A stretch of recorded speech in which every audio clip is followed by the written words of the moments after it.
इस चैनल पे हम डिस्कस करेंगे मेनली गेट के बारे में।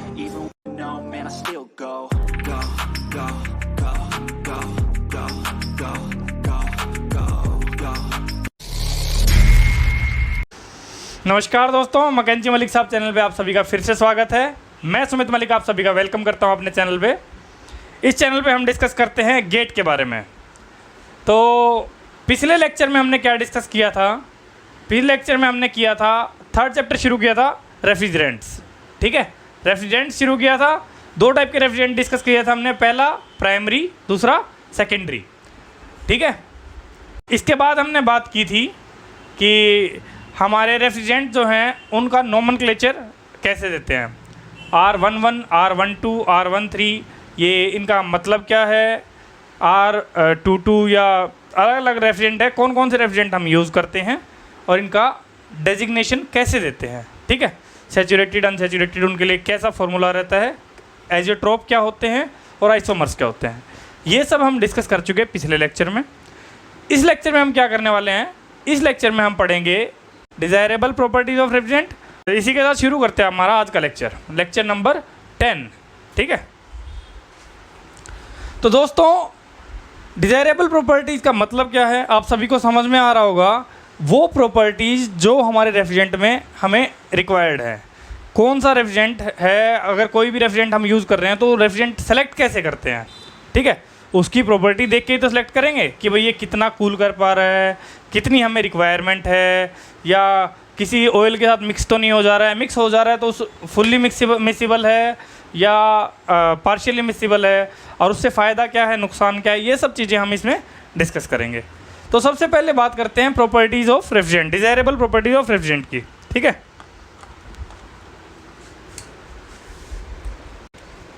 Desirable properties of refrigerants. Desirable properties of refrigerant में हम तीन टाइप की प्रॉपर्टीज़ डिस्कस करते हैं। पहली थर्मोडायनेमिक प्रॉपर्टी, दूसरी केमिकल प्रॉपर्टीज़ और तीसरी फिजिकल प्रॉपर्टीज़। ठीक है, पहली हो जाएंगी थर्मोडायनेमिक प्रॉपर्टीज़, दूसरी केमिकल प्रॉपर्टीज़ और थर्ड हो जाएंगी फिजिकल प्रॉपर्टीज़। तो थर्मोडायनेमिक प्रॉपर्टी हैं, इसमें क्या आएगा मेनली, क्रिटिकल टेम्परेचर कितना होना चाहिए, या you can say latent heat of vaporisation क्या होनी चाहिए, ज़्यादा होनी चाहिए या कम होनी चाहिए। इसके अलावा स्पेसिफिक हीट की वैल्यू कैसी होनी चाहिए, कम होनी चाहिए या ज़्यादा होनी चाहिए। स्पेसिफिक हीट ऑफ लिक्विड कैसी होनी चाहिए, वेपर कैसी होनी चाहिए। ये सब चीज़ें तो आती हैं हमारी थर्मोडायनेमिक प्रॉपर्टी में। उसके बाद केमिकल प्रॉपर्टी में किसी के साथ कोई रिएक्ट तो नहीं कर रहा है, कि रेफ्रिजरेंट किसी मटेरियल के साथ रिएक्ट कर रहा है कि नहीं कर रहा है। दूसरा कि भाई यू कैन से ऑयल के साथ ये मिक्स होता है कि नहीं होता, मिक्सिंग प्रॉपर्टी कैसी है। थर्ड, ये टॉक्सिक है कि नहीं है, ये टॉक्सिसिटी वगैरह, फ्लेमेबल है कि नहीं है। थर्ड आता है हमारा, यू कैन से थर्ड प्रॉपर्टीज़ आती हैं फिजिकल प्रॉपर्टीज़। फिजिकल प्रॉपर्टी में हम क्या डिस्कस करेंगे? सबसे पहले तो कि रेफ्रिजरेंट जो है हमारा यू कैन से कॉस्ट इफ़ेक्टिव है कि नहीं है। ठीक है, हमारा रेफ्रिजरेंट हमारा कैसा होना चाहिए, कॉस्ट इफ़ेक्टिव है कि नहीं है। दूसरा कि अगर वो फिज़िकली हम उसको वेरीफाई कैसे करेंगे कि वो लीक हो रहा है कि नहीं हो रहा है। ठीक है, लीक डिटेक्शन के बारे में बात करेंगे इसमें। और हम कर सकते हैं विस्कोसिटी, रेफ्रिजरेंट की विस्कोसिटी ज़्यादा होनी चाहिए या कम होनी चाहिए। ये सब हम डिस्कस करेंगे हमारे इस पार्ट में। ठीक है, तो सबसे पहले डिस्कस करते हैं थर्मोडायनेमिक प्रॉपर्टीज़। ठीक है,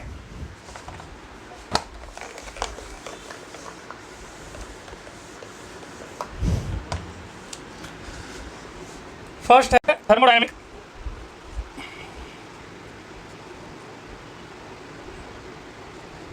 प्रॉपर्टीज।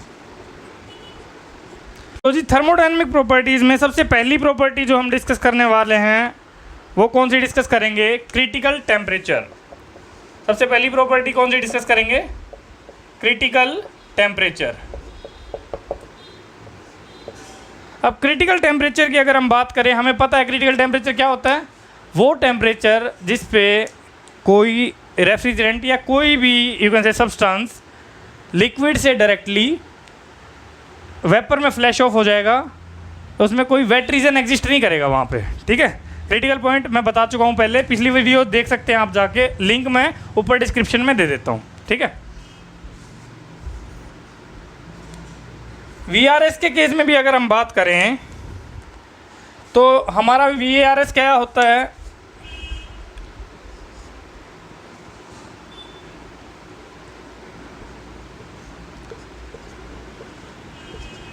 ये हमारी आइडियल VRS का TS डायग्राम है। पिछले लेक्चर पढ़ चुके हैं हम, उनमें हमने देखा है इसके बारे में। यहाँ पे हमारा क्रिटिकल पॉइंट होता है। अगर क्रिटिकल पॉइंट कम होगा तो क्या होगा, ठीक है। क्रिटिकल पॉइंट अगर कम होगा तो क्या होगा, फॉर एग्जांपल कंसीडर करो किसी रेफ्रिजरेंट का क्रिटिकल पॉइंट 10 डिग्री सेल्सियस है या 20 डिग्री सेल्सियस है, तो इंडियन कंडीशन में तो ये यूज़ नहीं हो सकता। क्यों? इंडियन कंडीशन में ये यूज़ नहीं हो पाएगा, क्यों? जब कंडेंसर के अंदर यू कैन से कंप्रेसर से जब हमारा रेफ्रिजरेंट हीट होके निकलेगा, वो चला जाएगा हायर टेम्परेचर पे, और अगर वो हायर टेम्परेचर पे चला जाएगा तो कंडेंसर में हीट रिजेक्ट कैसे करेगा, क्योंकि हमारा वो लिक्विड बन ही नहीं पाएगा।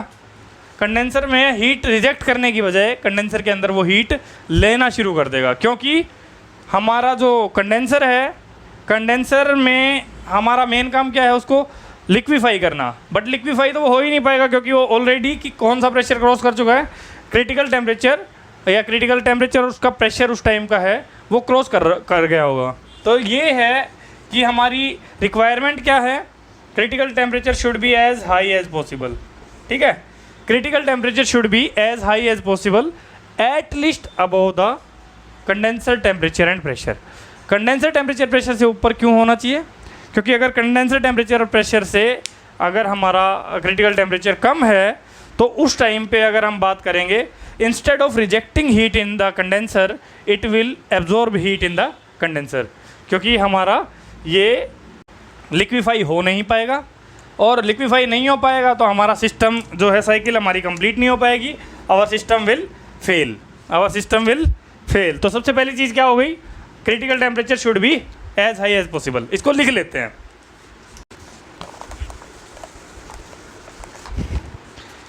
तो इसके बारे में लिखते हैं, it should be as high as possible at least above the condenser pressure and temperature. कम होगा तो क्या नुकसान होगा, it should be as high as possible, ठीक है। कम होगा तो क्या नुकसान होगा, कम होगा तो क्या होगा, हमारा कंडेंसर के अंदर हीट रिजेक्ट नहीं कर पाएगा, ठीक है।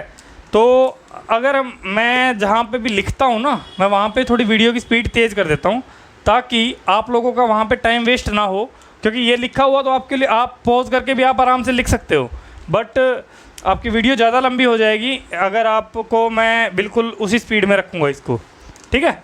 It should be as high as possible at least above the condenser pressure and temperature. उसके बाद नेक्स्ट बात, इसी में बात करते हैं, कम होगा तो क्या नुकसान होगा, if it is below the condenser pressure and temperature, then instead of rejecting heat in the condenser it will absorb heat। Condenser के अंदर हीट रिजेक्ट करने के बजाय ये एब्जॉर्ब करेगा heat, and our system will fail, and our system will fail, ठीक है। कुछ रेफ्रिजरेंट ऐसे हैं जैसे कि कार्बन डाइऑक्साइड है, कार्बन डाइऑक्साइड या इथाइलिन है, इथाइलिन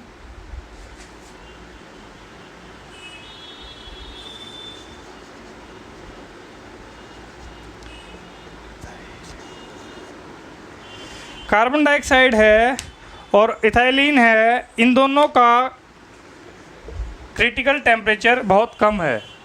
कार्बन डाइऑक्साइड के केस में अगर हम बात करें तो क्रिटिकल टेम्परेचर कितना है, 31 डिग्री सेल्सियस, और इथाइलिन का अगर बात करें 10.2 डिग्री सेल्सियस, ठीक है, 10.2 डिग्री सेल्सियस।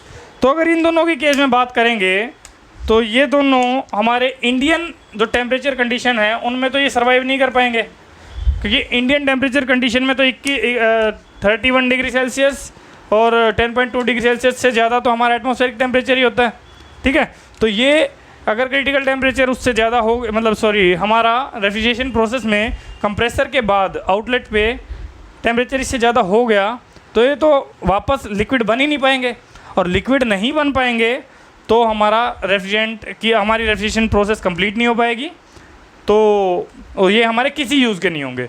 तो नोट की फॉर्म में लिख लेते हैं इसको।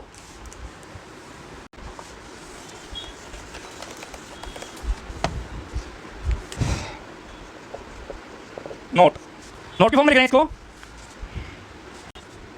The critical temperature of ethylene, ethylene and carbon dioxide is almost undesirable in Indian temperature conditions. ठीक है, इनका लिखना चाहो लिख भी सकते हो। CO2 का क्रिटिकल टेम्परेचर कितना है 31 डिग्री सेल्सियस और इथाइलीन का 10.2 डिग्री सेल्सियस। ठीक है, तो नोट की फॉर्म में लिख लो इसको कि क्रिटिकल टेम्परेचर ऑफ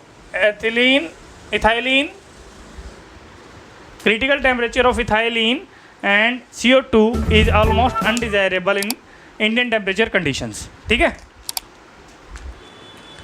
बाकी कुछ रेफ्रिजरेंट्स का मैं लिखवा भी देता हूँ कि कितना जो कॉमनली यूज्ड हमारे रेफ्रिजरेंट होते हैं उनका क्या क्या क्रिटिकल टेम्परेचर रहता है। इसको रब कर रहा हूँ मैं।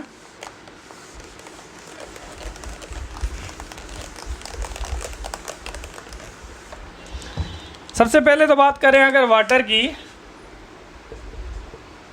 वाटर का क्रिटिकल टेम्परेचर आप सभी को पता है 374 डिग्री सेल्सियस। 374 डिग्री सेल्सियस ये मैं बता चुका हूँ पिछली वीडियो में भी, मतलब पहले भी मैं इसको डिस्कस कर चुका हूँ जहाँ मैंने क्रिटिकल टेम्परेचर क्या होता है ये बताया था। ठीक है, उसके बाद बात करते हैं सल्फ़र डाइऑक्साइड की। सल्फ़र डाइऑक्साइड की का कितना होता है, सल्फ़र डाइऑक्साइड का 156.2 डिग्री सेल्सियस। उसके बाद बात करते हैं अमोनिया की। अमोनिया का है 132.4 डिग्री सेल्सियस। R11 की बात करें, 12 की बात करें, R12 का, R22 का, R134 का, A का, R12 का होता है 111.5 डिग्री सेल्सियस। R22 का होता है 96.5 डिग्री सेल्सियस। R134 का होता है 101.2 डिग्री सेल्सियस। ठीक है, 101.2 डिग्री सेल्सियस। वाटर का कितना होता है 374 डिग्री सेल्सियस। सल्फर डाइऑक्साइड का 156.2 डिग्री सेल्सियस। अमोनिया का 132 डिग्री सेल्सियस। R12 का 111 डिग्री सेल्सियस। R22 का 96.5 डिग्री सेल्सियस। R134A का 101.2 डिग्री सेल्सियस। ये आपको वैसे वैल्यू याद रखने की ज़रूरत नहीं है, लेकिन जो लोग इंजीनियरिंग सर्विसेज की तैयारी कर रहे हैं उनको ये वैल्यूज़ की ज़रूरत पड़ सकती है। ठीक है, बाकी वैसे इम्पोर्टेंट नहीं है, आपको बस ये है कि आपको ये पता होना चाहिए कि कौन से यूज़ नहीं कर सकते इंडियन कंडीशन में, वो कौन कौन से हो गए, CO2 और इथाइलीन। ठीक है, ये हम यूज़ नहीं कर सकते इंडियन कंडीशन में, और बाकी जो हैं इनको हम यूज़ कर सकते हैं। इसके बाद बात करते हैं सेकंड प्रॉपर्टी जो हमारी है, वो है क्या, स्पेसिफिक हीट ऑफ वेपराइजेशन, यानी सॉरी स्पेसिफिक हीट।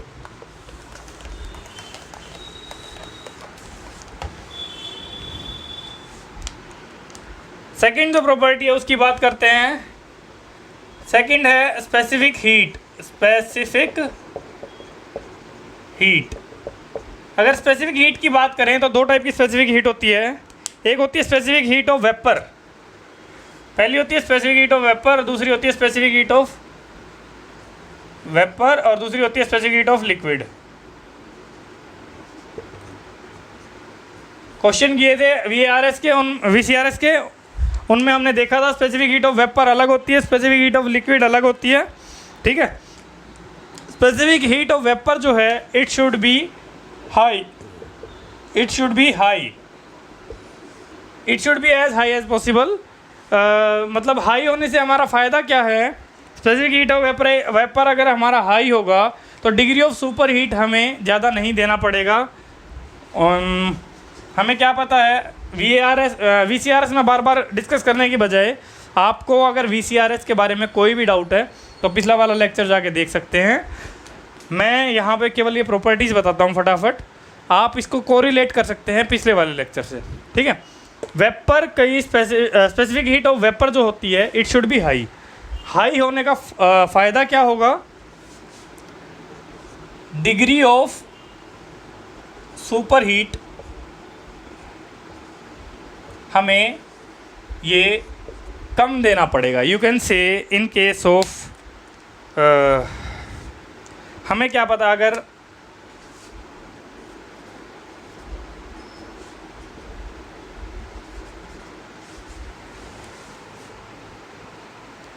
हमें क्या पता है DH इक्वल टू CP/dT होता है कांस्टेंट प्रेशर प्रोसेस के लिए, ठीक है। कांस्टेंट प्रेशर प्रोसेस के लिए DH इक्वल टू CP/dT होता है।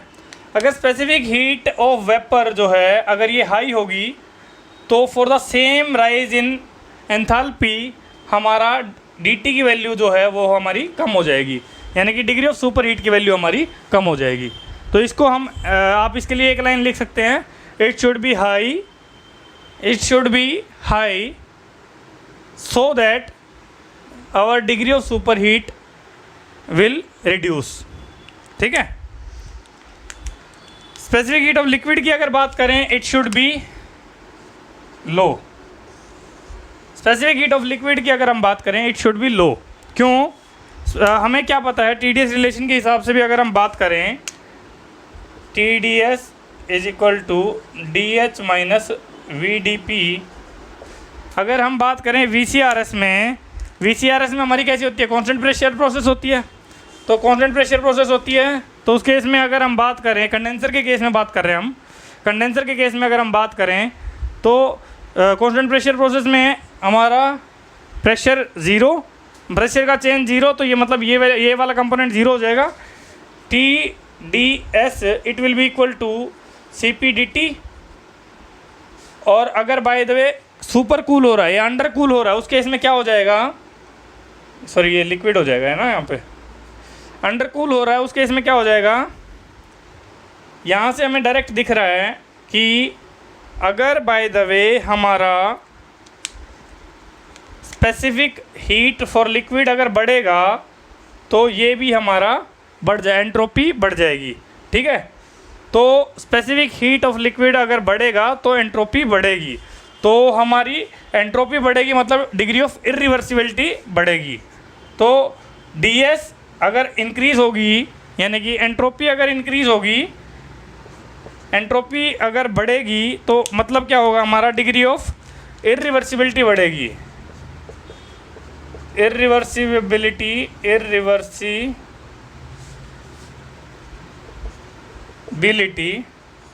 विल इंक्रीज, ठीक है। इरिवर्सिबिलिटी बढ़ जाएगी तो इट इज़ अनडिजायर्ड, ये डिज़ायरेबल नहीं होता। तो हम क्या करते हैं, ये अनडिज़ायरेबल है तो हम क्या करेंगे, हम specific heat of liquid should be as low as possible, ठीक है। ये हमारा अनडिज़ायरेबल है,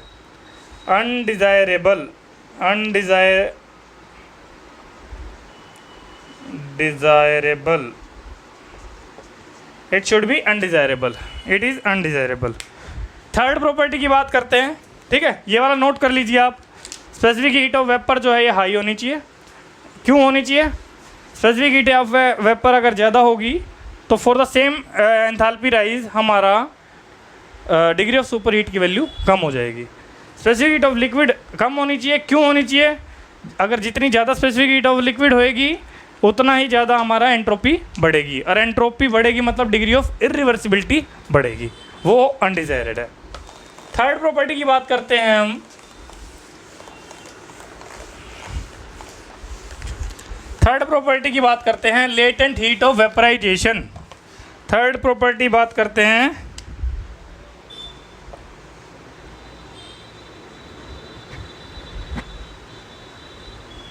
इसको, यार हेडिंग को ऐसे कर लो, ठीक है। थर्ड प्रॉपर्टी की बात करते हैं, लेटेंट हीट ऑफ वेपराइजेशन।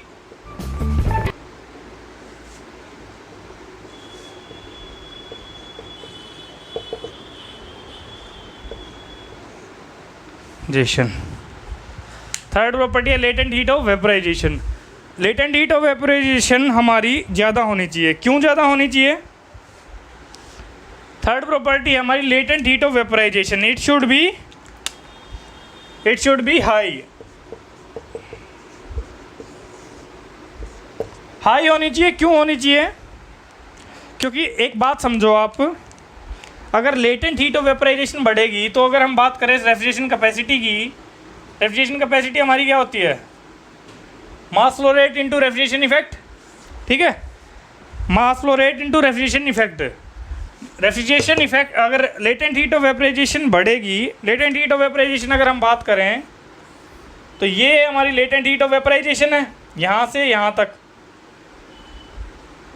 ठीक है, अगर लेटेंट हीट ऑफ वेपराइजेशन बढ़ेगी तो रेफ्रिजरेशन इफेक्ट हमारा बढ़ेगा, और रेफ्रिजरेशन इफेक्ट अगर बढ़ेगा तो for the same refrigeration capacity हमारा मास फ्लो रेट की वैल्यू कम हो जाएगी। ठीक है, for the same refrigeration capacity हमारी मास फ्लो रेट की वैल्यू कम हो जाएगी। तो it is desire that our refrigerant is having very high value of latent heat of vaporisation. इसको लिख लेते हैं।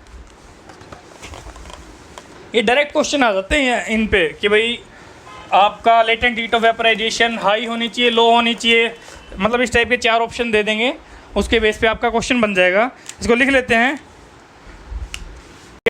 It should be as high as possible as it will result in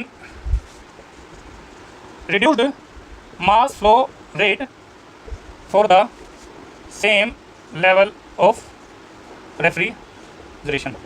latent heat अगर ज़्यादा होगी तो मास फ्लो रेट की value कम हो जाएगी, वो मैंने अभी बना के दिखाया था। तो ये हमारी value you can say latent heat of vaporisation की वैल्यू ज़्यादा होनी चाहिए। तो अगर हम बात करें लेटेंट हीट ऑफ वेपराइजेशन की वैल्यू, अमोनिया जो है हमारा, अमोनिया है, ammonia is having the highest value of latent heat of vaporisation among the following, among the commonly used refrigerants. ठीक है, मैं यहाँ पे लिख देता हूँ इस लाइन को नोट की फॉर्म में। Note,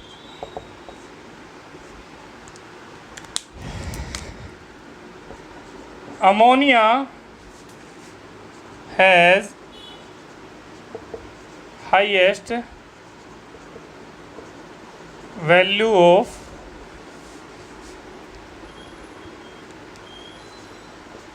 latent heat of vaporisation.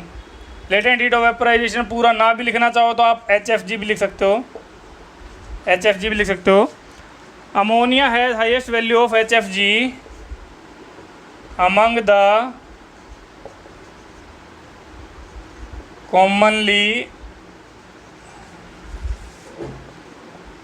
commonly used refrigerants।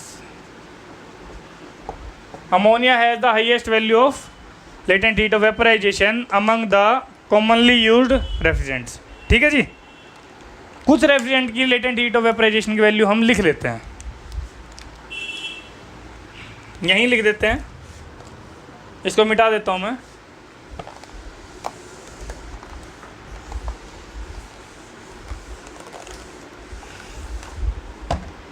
सबसे पहले बात करते हैं वाटर की। वाटर की है 2261 किलो जूल पर किलोग्राम। ठीक है, उसके बाद बात करते हैं अमोनिया की। अमोनिया की है 1369 अमोनिया की बात करते हैं।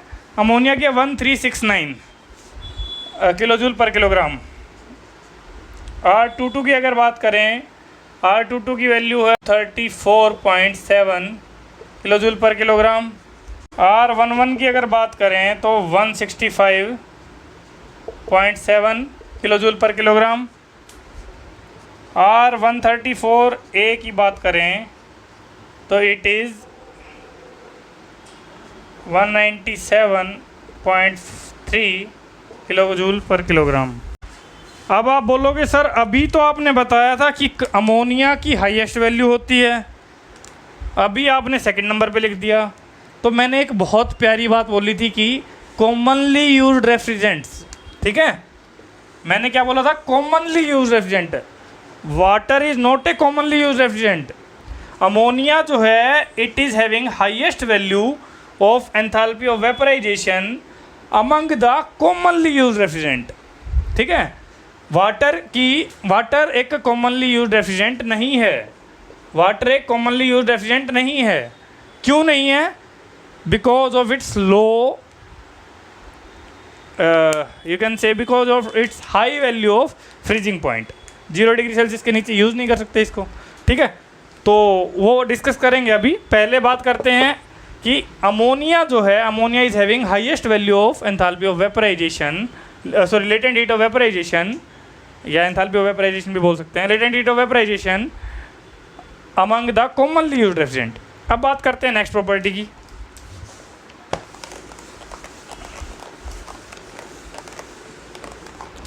फोर्थ प्रॉपर्टी है हमारी थर्मल कंडक्टिविटी। फोर्थ प्रॉपर्टी है थर्मल कंडक्टिविटी।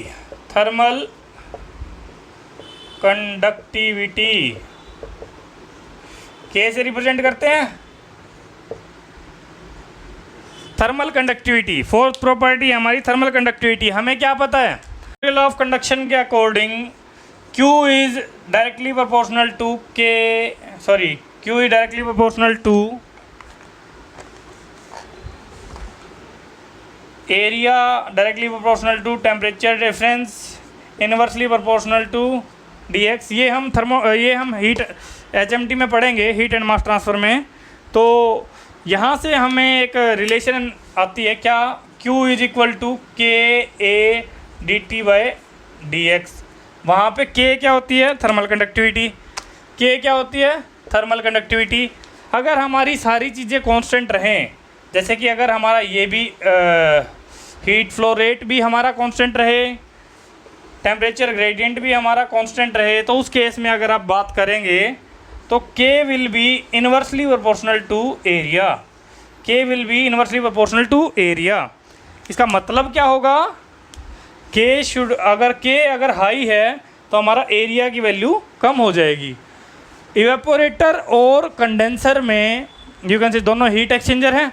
इवेपोरेटर और कंडेंसर के केस में अगर हम बात करेंगे तो अगर हमारा K की वैल्यू ज़्यादा होगी तो एरिया की वैल्यू कम हो जाएगी, तो हमारा it will result in reduced evaporator and condenser area. तो हमारा डिजायर्ड क्या है, K should be as high as possible, ठीक है, K should be as high as possible. लिख लेते हैं इसके बारे में, it result in reduced condenser and evaporator size, ठीक है। It should be as high as possible as it results in reduced evaporator and condenser size, ठीक है। it results in reduced evaporator and condenser size। अगर लिखना चाहो नीचे ये भी लिख सकते हो, K is inversely proportional to area, ठीक है, तो ये भी आप लिख सकते हो, ठीक है जी। अब बात करते हैं नेक्स्ट प्रॉपर्टी की। नेक्स्ट प्रॉपर्टी हमारी है condenser and evaporator pressure condenser and evaporator pressure, ठीक है। प्रॉपर्टी नंबर हो गई 5, condenser and evaporator pressure.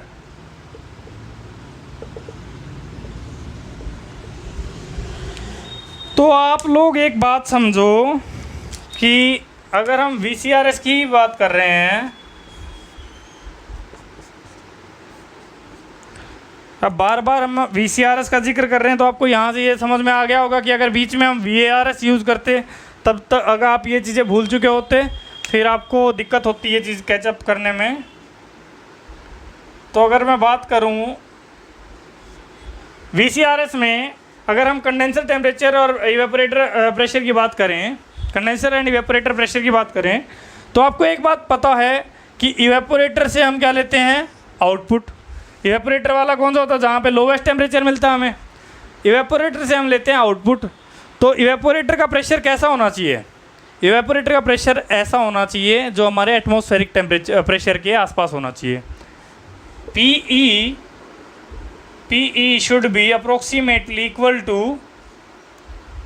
atmospheric pressure। Atmospheric pressure क्यों, एटमॉस्फेरिक प्रेशर के बराबर क्यों होना चाहिए? अगर एटमॉस्फेरिक प्रेशर,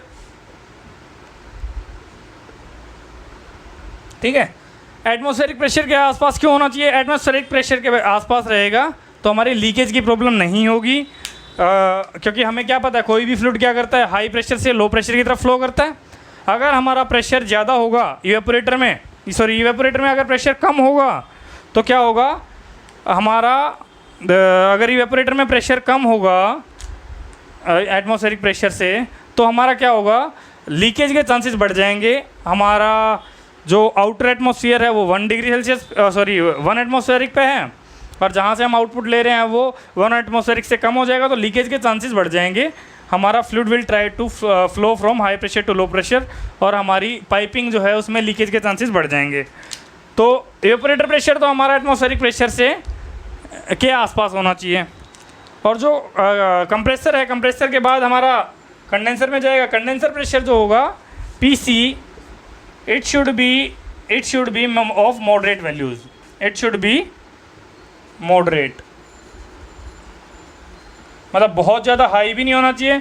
बहुत ज़्यादा हाई होगा तो फिर उसमें भी लीकेज के चांसेस आ जाएंगे।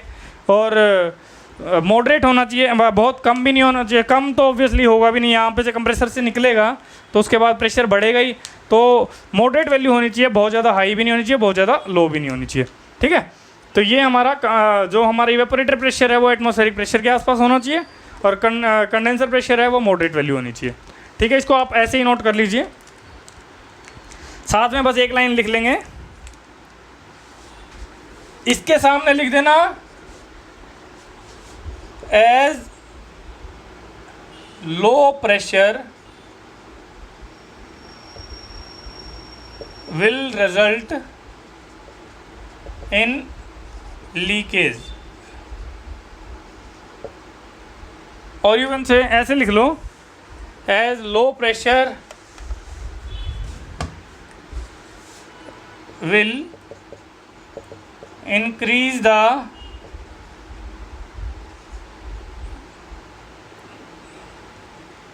chances of leakage, ठीक है। as low pressure will increase the chances of leakage। Next बात करते हैं कंप्रेशन रेशियो की।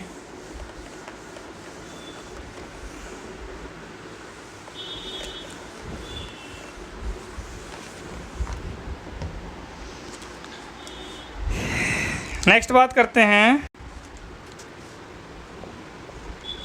Compression ratio. हम कंप्रेशन रेशियो को R से रिप्रेजेंट करते हैं, और कंप्रेशन रेशियो क्या होता है, volume before compression divided by volume after compression. Compression ratio की अगर हम बात करें तो होगा ये before compression volume divide by volume after compression, ठीक है, before compression and after compression. तो अगर हम बात करें कंप्रेसर, अगर हम बात करें VCRS में 1 to 2 लगा हुआ है, ठीक है। मैं पूरी VCRS बार बार नहीं बना रहा, आपको डायरेक्ट बस यहाँ से पता चल जाएगा। 1 to 2 की अगर हम बात करें, 1 to 2 ये हमारा है, यहाँ पे मैं कह देता हूँ P इवेपोरेटर है, ये P कंडेंसर है। अगर हमारा कंप्रेशन रेशियो ज़्यादा होगा, मतलब V1 डिवाइड बाय V2, ठीक है, अगर हमारा V1 डिवाइड बाय V2 इसकी वैल्यू ज़्यादा होगी तो हमारा क्या होगा, हमें क्या पता है, यहाँ पे हमारी आइसेंट्रोपिक कंप्रेशन है, और हमें आइसेंट्रोपिक कंप्रेशन के केस में एक फॉर्मूला पता है, मैंने पहले भी बताया था आपको कि P2 by P1 raise to power gamma minus 1 by gamma, it will be equal to V1 by V2 raise to power gamma minus 1। ठीक है, या फिर हम यहाँ से कह सकते हैं कि अगर कंप्रेशन रेशियो यानी कंप्रेशन रेशियो की वैल्यू अगर ज़्यादा होगी, ये तो आ रही है, ठीक है, कंप्रेशन रेशियो की वैल्यू अगर ज़्यादा होगी तो हमारी इसकी वैल्यू भी ज़्यादा होगी, P2 by P1। P2 by P1 ज़्यादा होगा तो हमारा वॉल्यूमेट्रिक एफिशिएंसी पे क्या फ़र्क पड़ेगा? वॉल्यूमेट्रिक एफिशिएंसी हमारा क्या होगी? 1 plus C minus C into P higher by P lower raise to power 1 by n। ये हमने पहले ही पढ़ चुके हैं हम इस चीज़ को, ठीक है, ये हम इस चीज़ को पहले पढ़ चुके हैं। अगर हमारा कंप्रेशन रेशियो बढ़ेगा, कंप्रेशन रेशियो अगर बढ़ेगा तो हमारा क्या है, ये P H by P L, मतलब हमारा P2 जो है P हायर प्रेशर है, ये लोअर प्रेशर है, तो हमारा यू कैन से प्रेशर रेशियो भी बढ़ेगा, कंप्रेशन रेशियो बढ़ेगा तो प्रेशर रेशियो बढ़ेगा, और प्रेशर रेशियो बढ़ेगा तो हमारा नेगेटिव वाला पार्ट बढ़ेगा, मतलब वॉल्यूमेट्रिक एफिशिएंसी हमारी रिड्यूस होगी, वॉल्यूमेट्रिक एफिशिएंसी हमारी क्या होगी? कम होगी। कंप्रेशन रेशियो अगर बढ़ेगा तो प्रेशर रेशियो बढ़ेगा, और प्रेशर रेशियो बढ़ेगा तो वॉल्यूमेट्रिक एफिशिएंसी हमारी कम होगी। तो वॉल्यूमेट्रिक एफिशिएंसी हमें कम चाहिए? नहीं, हमें वॉल्यूमेट्रिक एफिशिएंसी ज़्यादा चाहिए। तो मतलब कंप्रेशन रेशियो कैसा डिजायर्ड है हमें? It should be low, it should be low, compression ratio should be low. इसको आप लिख सकते हैं एक लाइन कि it should be low, it should be low as, it should be low as high compression ratio will result in low volumetric efficiency, high compression ratio will result in low volumetric efficiency। ये एक line लिख सकते हो, इसके लिए आप ये सब नोट कर सकते हो, ठीक है। अब बात करते हैं नेक्स्ट प्रॉपर्टी की।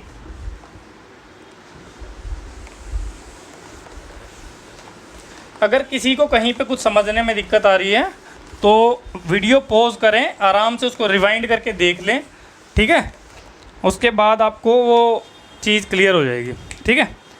नेक्स्ट प्रॉपर्टी अगर हम बात करें तो फ्रीजिंग पॉइंट की बात करते हैं। क्या? Freezing point.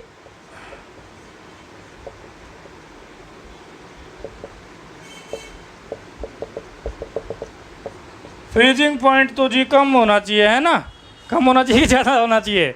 फ्रीजिंग पॉइंट कम होना चाहिए, क्यों आप बताओ? फ्रीजिंग पॉइंट हमारा डिजायर्ड क्या है? इट शुड बी लो। क्यों? अगर फ्रीजिंग पॉइंट अगर ज़्यादा हुआ तो क्या होगा? ज़्यादा का मतलब क्या है कि उसकी हायर वैल्यू होगी। फॉर एग्जांपल वाटर के केस में अगर हम बात करें तो फ्रीजिंग पॉइंट कितना होता है? 0 डिग्री सेल्सियस। तो 0 डिग्री सेल्सियस से नीचे तो ये बर्फ़ बन जाएगी, और बर्फ़ बन जाएगी तो हम इसको क्या रेफ्रिजरेंट के रूप में यूज़ कर पाएंगे? नहीं। तो फ्रीजिंग पॉइंट हमारा as low as possible. For example अगर हम बात करें कुछ हमारे जो daily you can say commonly used refrigerant हैं, अगर अमोनिया की बात करें तो -77 डिग्री सेल्सियस है इसका फ्रीजिंग पॉइंट, ठीक है। अगर -77 डिग्री सेल्सियस है तो मतलब क्या होगा? -77 तक हम इसको यूज़ कर सकते हैं, उससे पहले ये बर्फ़ नहीं बनेगा, सॉरी, उससे पहले ये सॉलिड स्टेट अटेन नहीं करेगा, और सॉलिड स्टेट अटेन नहीं करेगा तो उसमें क्या हो जाएगा हमारा, इसको ज़्यादा टेम्परेचर डिफरेंस के लिए या ज़्यादा चेंज इन टेम्परेचर के लिए हम यूज़ कर सकते हैं। एक दो की और लिखवा देता हूँ मैं आपको। R22 जो होता है हमारा, R22 का होता है -160.5 डिग्री सेल्सियस। R12 का होता है -157.4 डिग्री सेल्सियस। R134A इसका होता है -101 डिग्री सेल्सियस, 101 डिग्री सेल्सियस। तो अगर हम बात करें, ये वैल्यूज़ जो हैं इम्पोर्टेंट नहीं है, बट मैंने थोड़ा आइडिया देने के लिए बताया है कि अगर ये इतना ज़्यादा हैं तो यू कैन से, इतनी ज़्यादा हैं तो हम इसको यू कैन से, ये वैल्यू क्या है? कम है, लो है, नेगेटिव में वैल्यू है। तो जितनी नेगेटिव वैल्यू होगी, जितना ज़्यादा, जितनी वैल्यू इसकी कम होगी तो उतना ही हम इसकी यूज़ करने की रेंज बढ़ जाएगी, ठीक है। तो फ्रीजिंग पॉइंट हमारा क्या होना चाहिए? लो डिजायर्ड है। तो freezing point should be as low as possible. अगर हाई होगा तो क्या हो जाएगा हमारा, ये उसके नीचे हम यूज़ नहीं कर पाएंगे उसको। ये वैल्यूज जो हैं याद करने की ज़रूरत नहीं है, इंजीनियरिंग सर्विसेज वाले इनको याद कर सकते हैं, ठीक है। यहाँ पे हम लिख लेते हैं इसके बारे में थोड़ा सा।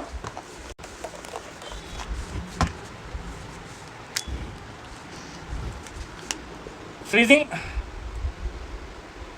it should be as low as possible. If it is higher, then its range of use will reduce. Range of use मतलब कि भाई इसको ज़्यादा कम टेम्परेचर अचीव करने के लिए हम यूज़ नहीं कर पाएंगे, ठीक है। और नोट में लिख भी सकते हो, note water is not a commonly used refrigerant because of high value of freezing temperature, because of higher value of freezing temperature. Freezing और बॉइलिंग दोनों ही पॉइंट हमारे योगन से कम होने चाहिए। बॉइलिंग पॉइंट कम क्यों होना चाहिए कि ताकि वो जल्दी से जल्दी हमारा किस में कन्वर्ट हो जाए, जल्दी से जल्दी वेपर में कन्वर्ट हो जाए, ठीक है जी। फ्रीजिंग पॉइंट और बॉइलिंग पॉइंट दोनों ही हमारे जितने हो सके उतने कम होने चाहिए, ठीक है। तो हमारा फ्रीजिंग पॉइंट के बारे में हमने लिख लिया, नोट के फॉर्म में लिख लेंगे। वाटर जो है हमारा कॉमनली यूज रेफ्रिजरेंट नहीं है।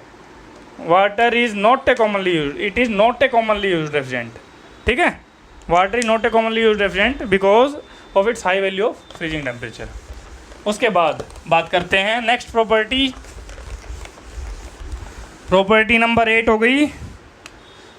8 नंबर प्रॉपर्टी, 8 नंबर प्रॉपर्टी है कंप्रेसर का डिस्चार्ज टेम्परेचर।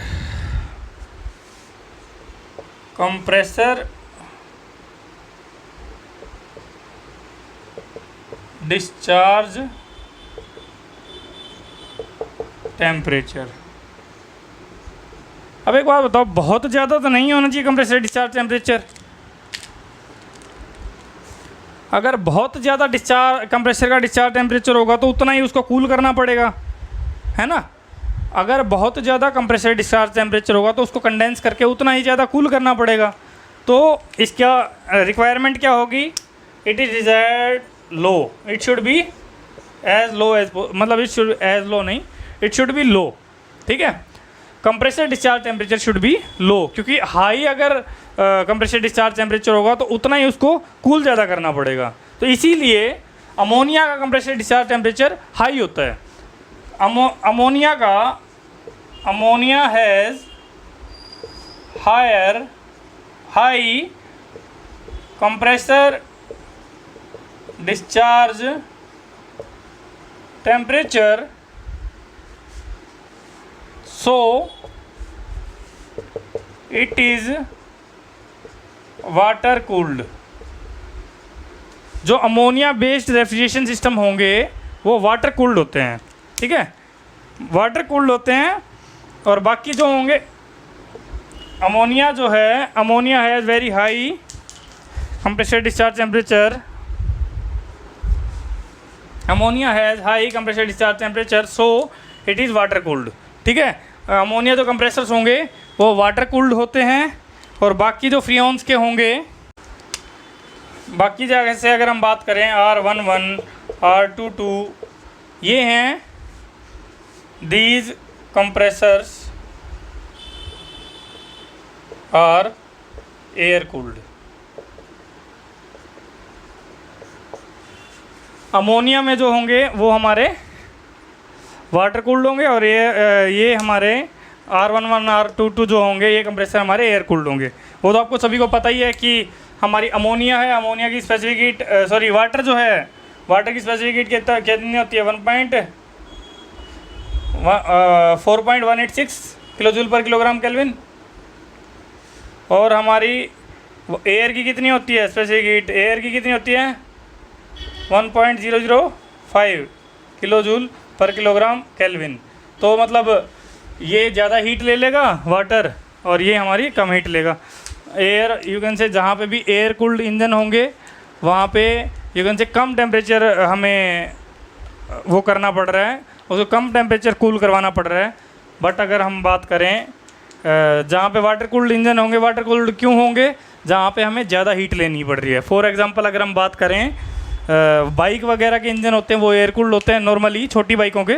जो बड़ी सुपर बाइक हो जाती हैं या फिर कार होती हैं या बड़े व्हीकल होते हैं, उनमें हमारा जो इंजन होते हैं वो वाटर कूल्ड होते हैं, ठीक है।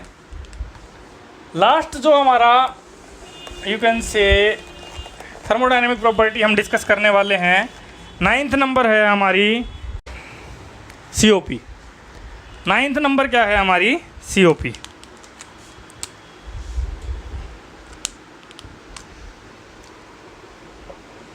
नाइन्थ नंबर है COP, coefficient of performance. Coefficient of performance का क्या डायरेक्टली मतलब क्या है?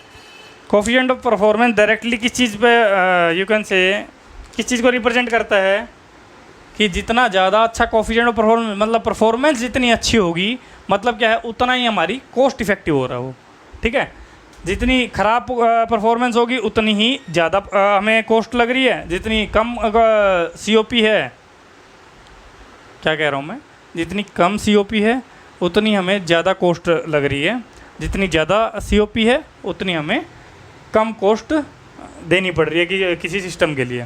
ठीक है, कॉस्ट इफेक्टिव होगा उतना ही ज़्यादा। COP हमारा कैसा डिज़ायर्ड होगा? हमें हायर। परफॉर्मेंस तो ऑब्वियसली हाई ही चाहिए हमें, it should be high, COP should be high as it indirectly represent the cost of equipment. It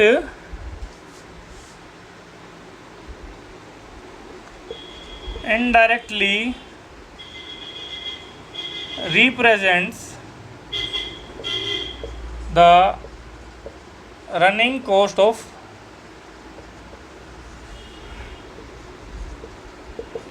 equipment.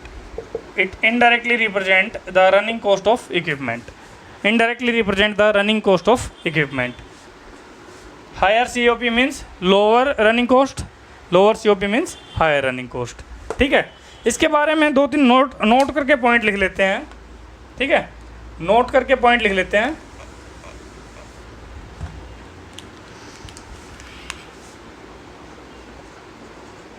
Note, first point क्या है कि almost all the refrigerants are having almost same value of COP. So almost all the refrigerants are having similar value of COP when operating between same temperature limits. Second जो है, second point है, हमने बात की थी enthalpy of vaporisation ammonia की ज़्यादा होती है, तो इस केस में भी ये भी लिख लेते हैं, इसके बारे में भी higher value of HFG। HFG क्या? Latent heat of vaporization. Higher value of HFG of ammonia does not represent higher COP। क्यों? हायर वैल्यू, अगर हम बात करें डायरेक्टली देखें, अगर COP का फॉर्मूला क्या होता है? Refrigeration effect by work input. तो higher value of HFG of ammonia does not represent higher COP। क्यों? अगर हम बात करें उसका, मैंने क्या बताया, कंप्रेसर डिस्चार्ज टेम्परेचर भी तो हाई होता है, तो मतलब हमारा वर्क इनपुट भी हाई है। वर्क इनपुट भी ज़्यादा है तो मतलब हमारा work, it does not mean कि हायर COP होगा। Higher value of ammonia does not, higher value of latent heat of vaporization of ammonia does not represent higher COP as its compressor discharge temperature is also high। ठीक है, अगर COP की बात करें normally जो generally रहती है, same अगर टेम्परेचर लिमिट्स के बीच में बात कर रहे हैं,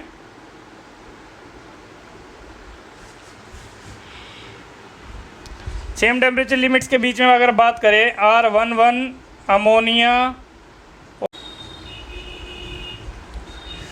अगर हम सेम टेम्परेचर लिमिट्स के बीच में बात करें तो R11 अमोनिया और R12, इनका COP की वैल्यू क्या रहेगी? 4.04 के आसपास रहती है R11 के केस में, अमोनिया के केस में रहती है 4.06 और R12 के केस में रहती है 4.12। तो अप्रोक्सीमेटली सेम ही वैल्यू रहती है COP की, तो इससे कोई ज़्यादा फर्क पड़ने वाला है नहीं। ठीक है जी, ये 2 पॉइंट नोट कर लिए होंगे। थर्ड पॉइंट लिखते हैं इसके बारे में।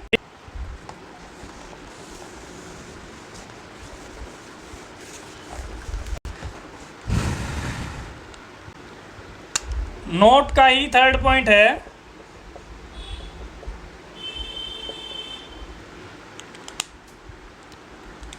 थोड़ा इस तरीके से बना लेंगे। रेसिप्रोकेटिंग कंप्रेसर जो होते हैं हमारे हाई प्रेशर डेवलप करते हैं। रेसिप्रोकेटिंग कंप्रेसर कौन से होते हैं? जिनमें टू एंड फ्रो मोशन होता है। रेसिप्रोकेटिंग कंप्रेसर में हमारा हाई प्रेशर डेवलप कर, टू एंड फ्रो मोशन नहीं, आप डायरेक्टली पिस्टन सिलेंडर अरेंजमेंट से याद रखो। रेसिप्रोकेटिंग कंप्रेसर में हमारा हाई प्रेशर डेवलप होता है, लो वॉल्यूम हैंडल करने के लिए यूज़ करते हैं इनको। एग्जाम्पल क्या है? अमोनिया या कार्बन डाइऑक्साइड एक्सेट्रा। ठीक है। जो रोटरी कंप्रेसर है वो हमारे लो प्रेशर और हाई टेम्परेचर, हाई वॉल्यूम पे, हाई वॉल्यूम हैंडल करने के लिए और लो प्रेशर पे हमारा यूज़ होते हैं। कौन से? रोटरी वाले। एग्जाम्पल क्या हैं? R11, R113 etcetera. ठीक है, ये याद रखना बहुत इंपॉर्टेंट है, वेरी वेरी इंपॉर्टेंट। हमारे रेसिप्रोकेटिंग कंप्रेसर क्या है? High pressure low volume handle करने के लिए, और रोटरी कंप्रेसर क्या है? Low pressure high volume handle करने के लिए। एग्जाम्पल मैंने लिखवा दिए।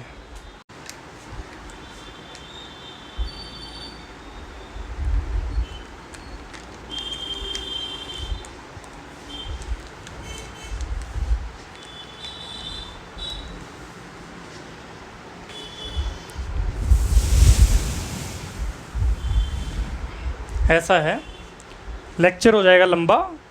इस लेक्चर को हम यहीं पे ख़त्म करते हैं, क्योंकि थर्मोडायनेमिक प्रॉपर्टी हमारी कंप्लीट हो गई है। थर्मोडायनेमिक प्रॉपर्टी हमने डिस्कस कर ली, इतनी ही थर्मोडायनेमिक प्रॉपर्टी डिस्कस करनी थी। अब बची है केमिकल प्रॉपर्टी और physical property. Chemical property physical property हम नेक्स्ट लेक्चर में कर लेंगे। ठीक है, chemical property, physical property and application part, ये जो 3 चीज़ें हैं ये हम नेक्स्ट लेक्चर में कर लेंगे। इस चैप्टर पे 1 या 2 क्वेश्चन ही आया गेट में, तो वो डिस्कस कर लेंगे क्या आए हैं। ठीक है, कल नेक्स्ट वाले लेक्चर में डिस्कस करते हैं इन सभी को। Till then make sure to like the video, subscribe the channel. आपको बहुत ज़्यादा हेल्प होने वाली है गेट के एग्ज़ाम में इस चैनल को अगर आप ज्वाइन करोगे। ठीक है, तो आगे अभी ये फर्स्ट सब्जेक्ट चल रहा है। ठीक है, मैं चाह रहा हूँ जितने ज़्यादा लोग अभी जुड़ जाएँ, उसके बाद हम थोड़ी स्पीड बढ़ा देंगे हमारी। ठीक है जी, thank you everyone, thanks for watching.